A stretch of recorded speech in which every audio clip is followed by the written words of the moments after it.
So, at the heart of what this investigation really is, if you choose to investigate it, is the question of identity, the question of what we take ourselves to be. So, for most people, the answer is just assumed to be true.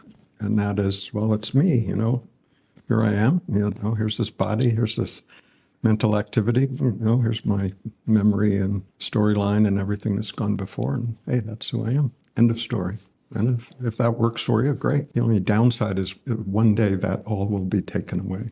And, we know that to be true, but we pretend that we don't actually know that. So, we can commit to a lifetime of polishing this body-mind to sort of get it up to some level of our own satisfaction or social approval or some standard that we believe is true. But that self-improvement project never seems to be enough. The mind can always come in and say, yeah, but what about that? That tendency, that habit, that addiction, that quickness to anger, that judgmentalism, what about that? So if we believe that that is what the spiritual journey is about fixing all of that to someone's satisfaction, maybe me, maybe God, who knows, right? That's the game. That's the requirement of this lifetime, if I take that on as a belief. The only question that most people don't ask is that true? And are we certain that it's true? Before we sort of invest an entire lifetime in servitude to that belief, are we absolutely certain that that's how the game works? That it is about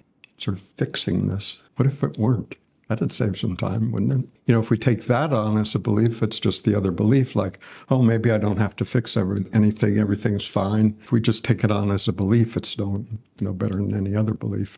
It's just the attempt of the mind to sort of come up with an acceptable philosophy to make me feel okay, to make me feel comfortable about things. But this question about, what I take myself to be seems to be a fundamental question, because until we answer that question, it sort of raises the question about, well, why am I doing whatever it is that I'm doing? If I don't know who I am that's doing it, who am I doing it for? So it seems like this question of, well, who am I is a fundamental question. Until we discover the answer to that question, it brings into question everything else.